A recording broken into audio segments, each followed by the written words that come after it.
কোনো কিছু হয়ে যাচ্ছে এমন কথা বোঝানোর ক্ষেত্রে আমরা গেটের সাথে আমরা আইএনজি যুক্ত করবো, গেটিং করবো। কেমন? গেটিং দ্বারা আমরা সেন্টেন্সটা তৈরি করতে পারবো। যেমন আমি যদি বলি চাটি ঠান্ডা হয়ে যাচ্ছে, এই বাংলা বাক্যটাকে আমরা ইংরেজিতে কিভাবে ট্রান্সলেট করব? যেমন আমি কি বলেছিলাম, চাটি ঠান্ডা হয়ে যাচ্ছে। কেমন?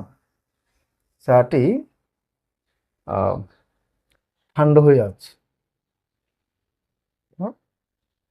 হয়ে যাচ্ছে। ওকে, এখন এই যে বাংলা বাক্যটি, কেমন, চাটি ঠান্ডা হয়ে যাচ্ছে, এই কথাটা আমরা ইংরেজিতে কিভাবে বলবো? তো প্রথম ফার্স্ট অফ অল আমাদেরকে সাবজেক্ট খুঁজে বের করতে হবে, যেখানে সাবজেক্ট কে আছে। কেমন?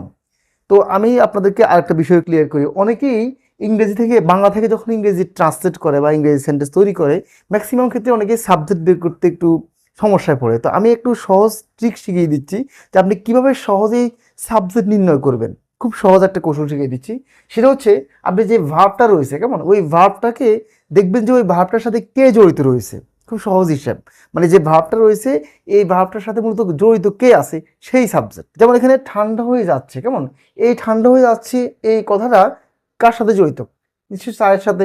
ঠিক আছে, তাহলে এক্ষেত্রে চাটাই হবে সাবজেক্ট। আবার আমি যদি বলি আমি বাড়ি যাচ্ছি, এখন দেখুন বাড়ি যে যাচ্ছে, এই যাওয়ার সাথে কার সম্পর্ক? আমার সম্পর্ক, আমি নিজেই সাবজেক্ট।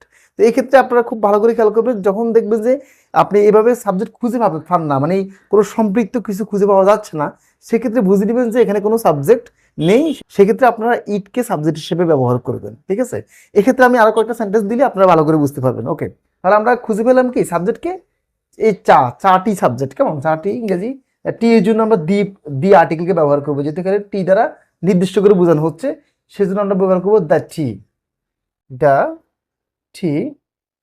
আচ্ছা, হয়ে যাচ্ছে, তাহলে গেটিং কে ব্যবহার করবো, তার আগে আমরা বিভার ব্যবহার করবো, যেহেতু এটা কন্টিনিউয়াস ফর্ম। ইজ গেটিং, কি হয়ে যাচ্ছে? ঠান্ডা, কোল্ড। তাহলে ইংরেজি কি হবে? The T is getting cold, মানে চা ঠান্ডা হয়ে যাচ্ছে।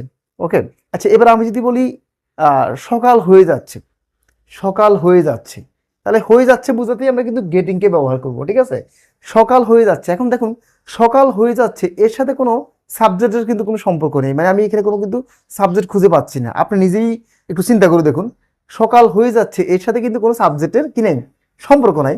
সেক্ষেত্রে অবশ্যই আমরা ইটকে ব্যবহার করব, খুব সহজ হিসাব। তাহলে সেক্ষেত্রে আমরা কি বলবো?